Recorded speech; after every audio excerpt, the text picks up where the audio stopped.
નમસ્કાર મિત્રો, miss voice Gujarati YouTube ચેનલમાં તમારું હાર્દિક સ્વાગત છે। જો તમે અમારી ચેનલ પર નવા છો તો વિડીયોને લાઇક, શેર અને ચેનલને સબસ્ક્રાઇબ કરવાનું ભૂલતા નહીં। ઈ નિર્માણ કાર્ડ શું છે, તેમાં કેવી રીતે લાભ મળવાપાત્ર થાય છે, કાર્ડ કેવી રીતે કઢાવવાનું થાય છે ને તેને લગતી બધી જ માહિતી તમને આ વિડીયોમાં જણાવવામાં આવશે। સૌપ્રથમ તો તમે જો અમારી ચેનલને સબસ્ક્રાઇબ નથી કરી તો ચેનલને સબસ્ક્રાઇબ કરી દો અને બીજા મિત્રોને પણ વિડીયો શેર જરૂર કરજો। આ વિડીયોમાં તમને શું જણાવવામાં આવશે તો ઈ શ્રમ કાર્ડ શું છે, આ કાર્ડના મુખ્ય લાભો કયા છે, કાર્ડ કઢાવવા માટે કોણ પાત્રતા ધરાવે છે, કયા ડોક્યુમેન્ટની જરૂર પડશે, 90 દિવસનો પ્રમાણપત્ર કેવી રીતે તમારે મેળવવાનું થશે ને ઓનલાઈન અરજી કેવી રીતે કરવાની થશે તેને લગતી બધી જ માહિતી તમને જણાવવામાં આવશે। ઈ નિર્માણ યોજના એ ખાસ કરીને બાંધકામ ક્ષેત્ર સાથે જોડાયેલા શ્રમિકો મજૂરો માટે છે। આ કાર્ડ ગુજરાત મકાન અને અન્ય બાંધકામ શ્રમયોગી કલ્યાણ બોર્ડ દ્વારા આપવામાં આવે છે। આ કાર્ડ કોણ બનાવી શકે છે તો તેના માટેની પાત્રતા શું છે તો અરજદારની ઉંમર 18 થી લઈને 60 વર્ષ વચ્ચેની હોવી જરૂરી છે। ત્યારબાદ છેલ્લા 12 મહિનામાં ઓછામાં ઓછા 90 દિવસમાં બાંધકામ ક્ષેત્રે શ્રમિક તરીકે કામ કરેલ હોવું જરૂરી છે ને જે પણ અરજદાર અરજી કરી રહ્યો છે તે ગુજરાતનો રહેવાસી હોવો ફરજિયાત છે। આ યોજના અંતર્ગત શિક્ષણ સહાય આપવામાં આવે છે, જેમાં ધોરણ 1 થી લઈને PhD સુધીના વિદ્યાર્થીઓને અભ્યાસ કરવા માટે 2400 રૂપિયાથી લઈને 1 લાખ રૂપિયા સુધીની શિષ્યવૃત્તિ મળવા પાત્ર થતી હોય છે। શિષ્યવૃત્તિ સહાય માટે તમે કેવી રીતે અરજી કરી શકશો તેનો પણ વિડીયો અમારી ચેનલ પર બનાવવામાં આવશે, તેના માટે ચેનલ સાથે જોડાયેલા રહેજો। ત્યારબાદ આ કાર્ડ દ્વારા મહિલાઓને ડિલિવરી સહાય પણ આપવામાં આવે છે। આ સહાય 2 હપ્તામાં મળતી હોય છે, જેમાં પ્રથમ હપ્તો 17,500 રૂપિયાનો છે અને બીજો હપ્તો 20,000 રૂપિયાનો છે તથા ડિલિવરી સહાય કોને મળવા પાત્ર થાય છે તેનો પણ વિડીયો અમારી ચેનલ પર અપલોડ કરેલ છે, જેની લિંક આ વિડીયોના ડિસ્ક્રિપ્શન બોક્સમાં આપેલ છે। એ નિર્માણ કાર્ડ દ્વારા પ્રધાનમંત્રી જીવન જ્યોતિ વીમા યોજનાનો પણ લાભ આપવામાં આવે છે, જેમાં નોંધાયેલા બાંધકામ શ્રમિકના કુદરતી મૃત્યુના કિસ્સામાં સરકાર દ્વારા 2 લાખ રૂપિયાનો જીવન વીમા કવચ આપવામાં આવે છે, જેમાં નોંધાયેલા શ્રમિકને દર વર્ષે એકવાર પ્રીમિયમની રકમના 100% લેખે બેંક ખાતામાં સીધા ડીબીટી મારફતે જમા કરવામાં આવે છે। એટલે કે જો તેઓ વીમો લીધેલ હશે ને તેમને 436 રૂપિયા સરકાર દ્વારા પાછા આપવામાં આવશે। ત્યારબાદ બીજી વિવિધ યોજનાઓ જેમ કે અંત્યેષ્ટિ યોજના, અકસ્માત મૃત્યુ સહાય યોજના, PhDમાં અભ્યાસ કરવા માટેની યોજના, વિશિષ્ટ કોચિંગ યોજનામાં વિદ્યાર્થીને કોઈ પણ ભરતી રિલેટેડ કોચિંગ ક્લાસ કરવા હોય તો તેના માટેની સહાય આપવામાં આવતી હોય છે। ત્યારબાદ તબીબી સહાય યોજના આપવામાં આવે છે, નાનાજી દેશમુખ આવાસ યોજનાનો લાભ આપવામાં આવે છે, શિક્ષણ સહાય યોજના, વ્યવસાયિક રોગોમાં સહાય પણ આપવામાં આવતી હોય છે અને કુશળ શ્રમિક સહાય યોજનાનો લાભ આપવામાં આવે છે। આ કાર્ડ કઢાવવા માટે તમારી પાસે કયા ડોક્યુમેન્ટ હોવા જરૂરી છે તો સૌપ્રથમ તો તમારી પાસે આધાર કાર્ડ હોવું જરૂરી છે, રેશન કાર્ડ, બેંક પાસબુકની નકલ, ચૂંટણી કાર્ડ અને 90 દિવસનું કામ કર્યાનું પ્રમાણપત્ર તમારે તમારા ગામના તલાટી અથવા તો જ્યાં પણ તમે કામ કરો છો કોન્ટ્રાક્ટર તેના પાસેથી તમારે લેવાનું રહેશે। ત્યારબાદ તમારે આ યોજના કાર્ડ કઢાવવા માટે જ્યારે તમે અરજી કરશો ત્યારે તમારે લાઈવ ફોટો પાડવાની જરૂર પડશે અને નોંધણી તમારે ક્યાં કરાવવાની થશે તો તમારા નજીકના તમે CSC સેન્ટર અથવા તો ગામના VC પાસે જઈને તમે ઓનલાઈન અરજી કરાવી શકો છો અથવા તો તમે જાતે પણ ઈ નિર્માણ પોર્ટલ પર જઈને તમે મોબાઈલ દ્વારા તમે રજીસ્ટ્રેશન કરી શકશો। ત્યારબાદ તમે જાતે કેવી રીતે ઓનલાઈન અરજી કરી શકશો તેની માહિતી હવે આપવામાં આવશે। જો તમે હજુ સુધી ચેનલને સબસ્ક્રાઇબ નથી કરી, ચેનલને સબસ્ક્રાઇબ કરી દો, બીજા મિત્રોને વિડીયો શેર કરી દો અને કોમેન્ટ બોક્સમાં હાઈપ વિડીયો ધીસનું ઓપ્શન હશે તેમાં તમે હાઈપ પણ કરવાનું ભૂલતા નહીં। ઈ નિર્માણ કાર્ડ કાઢવા માટે સૌપ્રથમ તમારે ગૂગલમાં જવાનું છે ને જ્યાં તમારે ઈ નિર્માણ ગુજરાત લખવાનો રહેશે। ત્યારબાદ એક આ પ્રકારની વિન્ડો આવશે જેમાં તમારે અહીંયા પર તમારે ક્લિક કરી દેવાનું છે એટલે તમારી સમક્ષ આ પ્રકારની વેબસાઇટની નવી વિન્ડો ઓપન થશે, જેમાં જો તમે અગાઉ રજીસ્ટ્રેશન કરેલ છે તો તમારે અહીંયા પર યુઝર આઈડી લખવાનો છે, તેનો પાસવર્ડ લખી દેવાનો છે અને અહીંયા પર જે કેપ્ચા કોડ આપેલ છે તે કેપ્ચા કોડ નાખીને તમારે લોગિન પર ક્લિક કરવાનું છે. જો તમે પહેલી વાર રજીસ્ટ્રેશન કરી રહ્યા છો તો તમારે અહીંયા પ્લીઝ રજીસ્ટર હર પર તમારે ક્લિક કરી દેવાનું છે. એટલે તમારી સમક્ષ આ પ્રકારની યુઝર રજીસ્ટ્રેશન ડિટેલ્સ માટેની વિન્ડો ઓપન થશે, જેમાં તમારે આધાર કાર્ડ મુજબ તમારું જે નામ છે તે નામ તમારે અંગ્રેજીમાં અહીંયા લખવાનું છે. ત્યારબાદ અહીંયા તમારો 12 અંકનો આધાર કાર્ડ નંબર તમારે લખી દેવાનો છે. અહીંયા તમે સ્ત્રી માટે અરજી કરી રહ્યા છો કે પુરુષ માટે અરજી કરી રહ્યા છો તે તમારે જેન્ડર સિલેક્ટ કરવાની છે. ત્યારબાદ આધાર કાર્ડમાં જે જન્મ તારીખ છે તે જન્મ તારીખ લખી દેવાની છે ને નીચે તમારે જે કાયમી ચાલુ મોબાઈલ નંબર તમે યુઝ કરો છો તે મોબાઈલ નંબર તમારે લખવાનો છે. અહીંયા તમે ઈમેલ આઈડી લખવા દેવાની છે ને અહીંયા પર ઈમેલ આઈડી લખવી ફરજિયાત નથી, ઈમેલ આઈડી નહીં લખો તો પણ ચાલશે. ત્યારબાદ અહીંયા પાસવર્ડમાં તમને જે પાસવર્ડ યાદ રહી શકે છે તેવો પાસવર્ડ તમારે બનાવી દેવાનો છે ને તેનો તે પાસવર્ડ તમારે અહીંયા ફરીવાર લખવાનો છે. ત્યારબાદ તમારે યુઝર ટાઈપ પર ક્લિક કરવાનું. ત્યારબાદ તમે યુઝર ટાઈપ પર તમે ક્લિક કરશો એટલે તમને અહીંયા કન્સ્ટ્રક્શન વર્કરનો એક ઓપ્શન જોવા મળશે, જે તમારે ઓપ્શન સિલેક્ટ કરી દેવાનું છે. ત્યારબાદ બાજુમાં જે કેપ્ચા કોડ આપેલ છે તે કેપ્ચા કોડ તમારે અહીંયા લખીને તમારે રજીસ્ટર પર ક્લિક કરવાનું રહેશે. એટલે આ પ્રકારની એક વિન્ડો ઓપન થશે, જેમાં are you sure you want to register એટલે કે તમારું અહીંયા નામ તમે લખ્યું છે તે નામ કમ્પ્લીટ છે, તમે જે જેન્ડર સિલેક્ટ કરી છે તે કમ્પ્લીટ છે કે નહીં, તમારી જન્મ તારીખ સાચી છે કે નથી તે તમારે એકવાર ચેક કરી લેવાનું છે. અને જો તમારે કોઈ પણ ભૂલભાલ હોય તો તમારે કેન્સલ પર ક્લિક કરીને બધી માહિતી ફરતી લખવાની રહેશે. ને જો આપેલ તમે જે માહિતી લખી છે તે સાચી હોય તો તમારે કન્ફર્મ પર ક્લિક કરવાનું.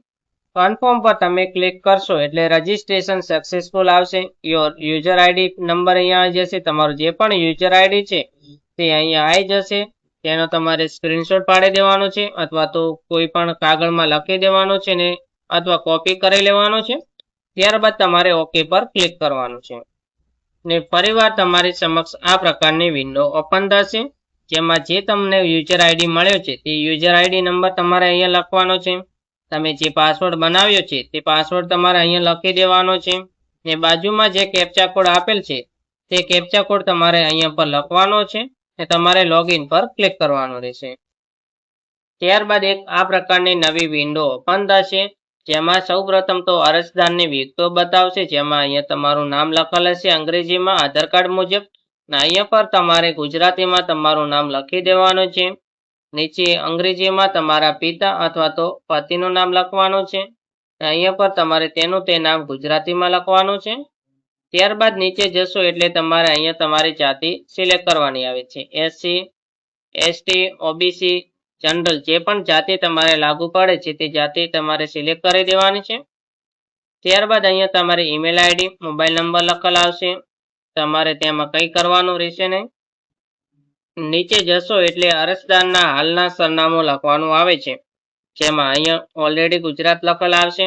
અહીંયા તમારે ક્લિક કરવાનું છે અને તમારો જે પણ જિલ્લો છે તે જિલ્લો પસંદ કરી લેવાનો છે. અહીંયાથી તમારે તમારો તાલુકો પસંદ કરવાનો છે. અહીંયા ક્લિક કરીને તમારું જે ગામ છે તે ગામ સિલેક્ટ કરી લેવાનું છે. અહીંયા અંગ્રેજીમાં શોર્ટમાં તમારું એડ્રેસ લખી દેવાનું છે. ત્યારબાદ અહીંયા ગુજરાતીમાં શોર્ટમાં તમારું એડ્રેસ લખવાનું છે. અને નીચે તમારો જે પણ પોસ્ટનો પિનકોડ નંબર છે તે પિનકોડ નંબર તમારે લખી દેવાનો છે. જો અરજદારનું હાલનું અને કાયમી સરનામું બંને સરખા હોય તો તેમને અહીંયા પર ક્લિક કરવાનું છે. ને જો બંને સરનામા સરખા ના હોય તો અહીંયાથી રાજ્ય સિલેક્ટ કરવાનું છે. ઇંગ્લિશમાં નામ શોર્ટમાં સરનામું લખવાનું છે, ગુજરાતીમાં સરનામું લખવાનું છે. અહીંયા પર જિલ્લો, તાલુકો, ગામનું નામ ને પિનકોડ નંબર લખી દેવાનો રહેશે. એડ્રેસની વિગતો લખાઈ ગયા બાદ તમારે અપડેટ પર ક્લિક કરવાનું છે. એટલે અહીંયા તમારે સક્સેસ આવશે, પ્રોફાઇલ અપડેટેડ સક્સેસફુલી આવશે. ત્યારબાદ તમારે ઓકે પર ક્લિક કરવાનું છે. ત્યારબાદ તમારે બાંધકામ શ્રમયોગી તરીકેનું નોંધણી ફોર્મમાં તમારે અહીંયા ક્લિક કરી દેવાનું છે. એટલે તમારી સમક્ષ એક વ્યક્તિગત માહિતીની આવી વિન્ડો ઓપન થશે, જેમાં અહીંયા તમારું નામ ગુજરાતીમાં નામ, તમારા પિતા પતિનું નામ ગુજરાતીમાં તેમનું નામ, અહીંયા તેમની ઉંમર, તમારો મોબાઈલ નંબર, તમારી ઈમેલ આઈડી આવી જશે. ને અહીંયા તમારે સ્નેપ ફોટો પર તમે ક્લિક કરશો એટલે તમારા મોબાઈલનો કેમેરો ઓપન થશે ને જેમાં તમારે લાઈવ ફોટો પાડી દેવાનો છે ને તમે લાઈવ ફોટો પાડશો એટલે તે ફોટો અહીંયા બરોબર આવ્યો છે કે નથી તે બતાવી દે. ત્યારબાદ નીચે તમારા હાલનું સરનામું અને કાયમી સરનામું આવી ગયું હશે. અહીંયા તમારે સેવ નેક્સ્ટ કરવાનું રહેશે. અહીંયા માહિતી ઓલરેડી લખેલ આવશે. તેમાં તમારે કઈ પ્રકારનું કોઈ પણ કામ કરવાનું રહેતું નથી. ડાયરેક્ટ તમારે સેવ નેક્સ્ટ કરી દેવાનું છે. તેના પછી અરજદારની અરજીની વિગતો લખવાની આવે છે, જેમાં સૌપ્રથમ તમારે મજૂરનો પ્રકાર સિલેક્ટ કરવાનો આવે છે. તેના માટે તમારે અહીંયા પર ક્લિક કરવાનું છે ને તમે જે પણ વ્યવસાય સાથે સંકળાયેલા છો, તમે જે પણ કામ કરો છો તે કામ તમારે અહીંયાથી સિલેક્ટ કરવાનું છે. જેમ કે બાંધકામ સાઇટ સાથે શારીરિક કામ કરો છો, લુહારી કામ કરો છો, સુથાર કામ કરો છો, ચણતર કામ કરો છો, ઇલેક્ટ્રિશિયનનું કામ કરો છો, જે પણ તમે કામ કરો છો તે કામ ઉપર તમારે ક્લિક કરીને તે કામ સિલેક્ટ કરી દેવાનું છે. વ્યવસાય સિલેક્ટ થઈ ગયા બાદ તમારે નીચે વારસદારનું નામ અંગ્રેજીમાં લખવાનું છે. જો કોઈ લેડીઝ અરજી કરી રહ્યા હોય તો તેમના પતિનું નામ લખવાનું છે ને જો કોઈ પુરુષ અરજી કરી રહ્યા હોય તો તેમની પત્નીનું નામ લખી દેવાનું છે. ત્યારબાદ અહીંયા તમારે વારસદારનું નામ ગુજરાતીમાં લખવાનું રહેશે.